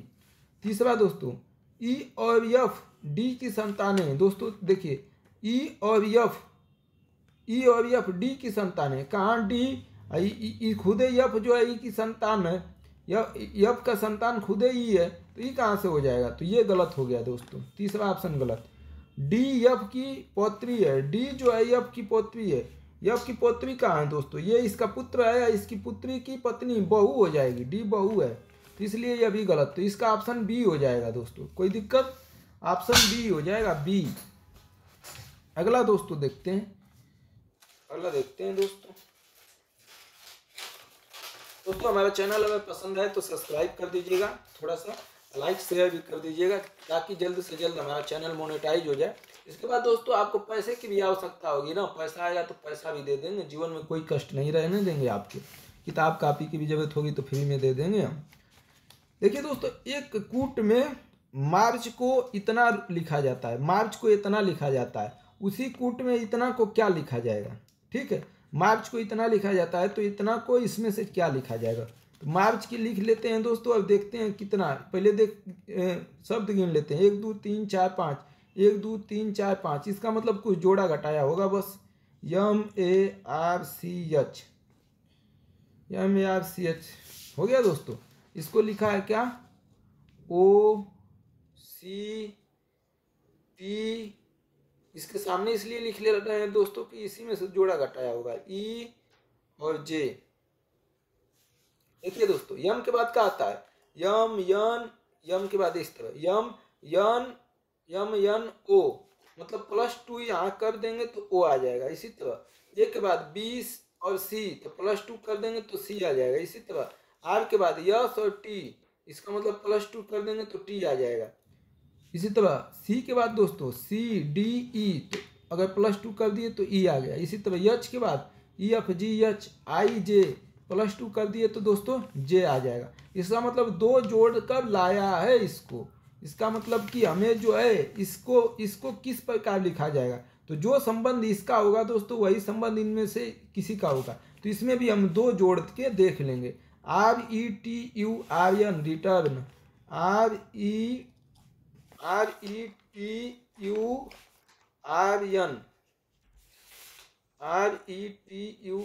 सही होना चाहिए दोस्तों, नहीं तो सब सवाल गलत हो जाएगा। देखिए दोस्तों, दो जोड़ना है। आर के बाद क्या आता है? यस टी, यहाँ क्या हो जाएगा दोस्तों? T+2। इसी तरह ई के बाद के बाद FG, यहाँ जी हो जाएगा दोस्तों, +2 करना। इसी तरह टी के बाद ST व्यू, तो यहाँ व्यू हो जाएगा दोस्तों +2। इसी तरह यू के बाद दोस्तों व्यू W, मतलब +2, W हो जाएगा दोस्तों। इसके बाद आर के बाद दोस्तों RST हो जाएगा +2। इसी तरह यन के बाद दोस्तों यन के बाद OP P हो जाएगा दोस्तों। TGVWTP कहीं है? TGVWPT यही है दोस्तों, सी वाला ऑप्शन है, TGVWTP दोस्तों, सी वाला ही ऑप्शन है। कोई दिक्कत है दोस्तों? देख लीजिए, बताइए। उम्मीद करता हूं दोस्तों समझ में आया होगा आपको, नहीं आए तो बताइएगा। ऑप्शन सी हो जाएगा दोस्तों, कोई दिक्कत नहीं। अगला प्रश्न देखते हैं दोस्तों। हाँ, एक और आप कमेंट करिएगा कि ये सी सेट का जो रीजनिंग का वीडियो है दोस्तों, कितने घंटे का चाहते हैं? 2 घंटे का, 5 घंटे का, 10 घंटे का, 1 घंटे का, उसको कमेंट करिएगा दोस्तों। अगली बार मैं उतने ही वीडियोज बनाऊंगा। वैसे मैंने टारगेट रखा है दोस्तों 1.5 घंटे का पर डे बनाने का, लेकिन आप कहेंगे तो कम बेसी कर देंगे। आप ही लोगों के लिए हम बना रहे हैं सब चीज़ें। देखिए दोस्तों, 29 का प्रश्न देखिए, 29 का। ABCDE एक गोल मेज के इर्द गिर्द अस्थायी रूप से रखी कुर्सियों पर बैठे हुए हैं। कितने व्यक्ति हैं? 6। और ये गोल मेज के चारों ओर बैठे हुए हैं, किंतु आवश्यक नहीं है कि उनके बैठने का क्रम यही है, क्रम अलग अलग है। ABCD इस तरह लगातार नहीं बैठे हुए हैं, इर्द गिर्द बैठे हुए हैं। यह देखा गया है कि, तो पहले दोस्तों 6 दोस्तों को बैठाएंगे, हम गोला बनाएंगे इस तरीके से, ये 1, ये 2, ये 3, ये 4, ये 5, ये 6 लोगों को हमने बैठा दिया दोस्तों। अब हम भरेंगे जैसे जैसे बोलेगा। ए डी और एफ के बीच बैठा है, ए को दोस्तों हम कर देंगे डी और एफ के बीच, बिना सोचे समझे। जैसे प्रश्न कहेगा हमको अपना दिमाग लगाना ही नहीं है, बस प्रश्न जो बोलेगा वही करना है। ए को बोल रहा है कि डी और एफ के बीच रख देंगे, कोई दिक्कत नहीं। सी डी के सामने सम्मुख है,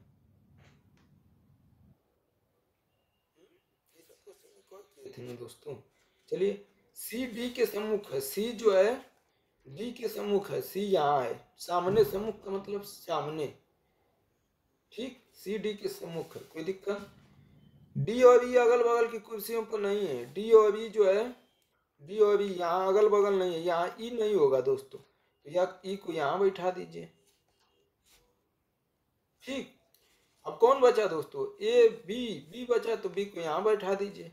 डी और ई अगल बगल नहीं थे बस, इनमें कौन सत्य है, सही कौन सा हो सकता है दोस्त, ए बी के सम्मुख बैठा है, ए और बी सामने सामने बैठे हैं, नहीं दोस्तों, ए के सामने तो ई बैठा है, तो पहला ऑप्शन गलत।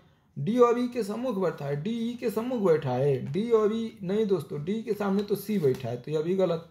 सी और डी अगल बगल बैठे हैं, सी और डी अगल बगल बैठे हैं, नहीं दोस्तों, सी और डी तो आमने सामने बैठे हैं। बी और ई अगल बगल बैठे हैं, बी और ई, हाँ दोस्तों, बी और ई अगल बगल बैठे हैं, ये सही है दोस्तों, तो ऑप्शन हो जाएगा डी। ऑप्शन क्या हो जाएगा दोस्तों, डी। अगला देखते हैं दोस्तों, अगला प्रश्न देखिए दोस्तों, दिए गए पासा की आकृति पर विचार करें, 3 के विपरीत कौन सा नंबर होगा, 3 के विपरीत कौन सा नंबर होगा दोस्तों, बताइए आप लोग बताइए इसको थोड़ा सा। चलिए देखिए दोस्तों, आप लोग प्रयास तो कर ही लिए होंगे, आप लोग तो टैलेंटेड हैं।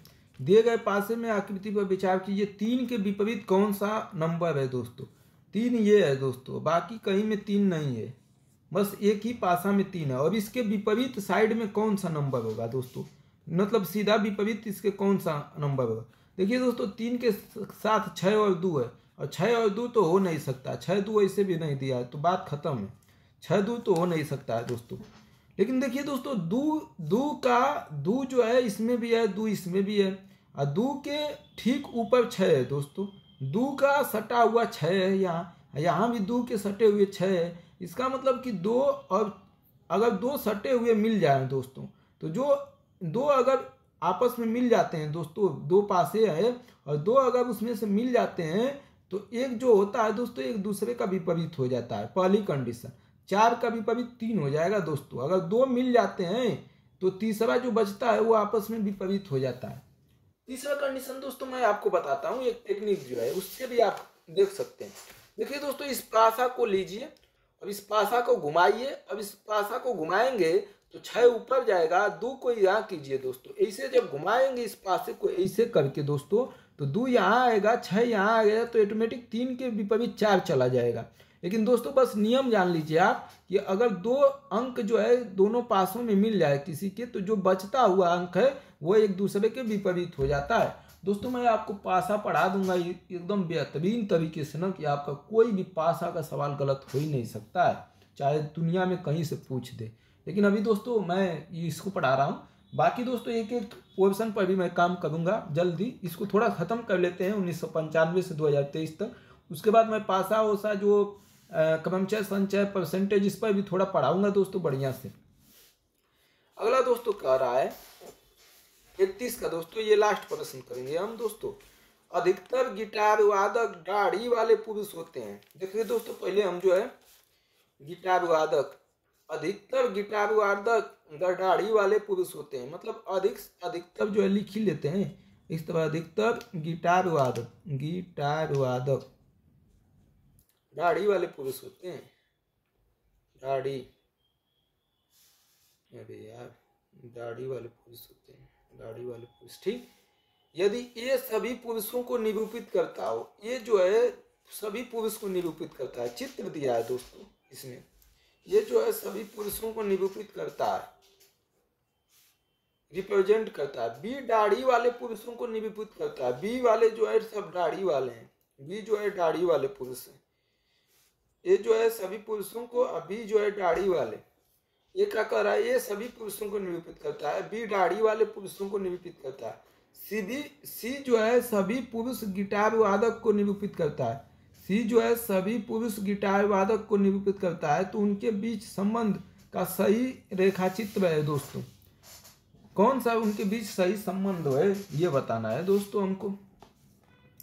पहला दिया है अधिकतर गिटार वादक दाढ़ी वाले पुरुष होते हैं।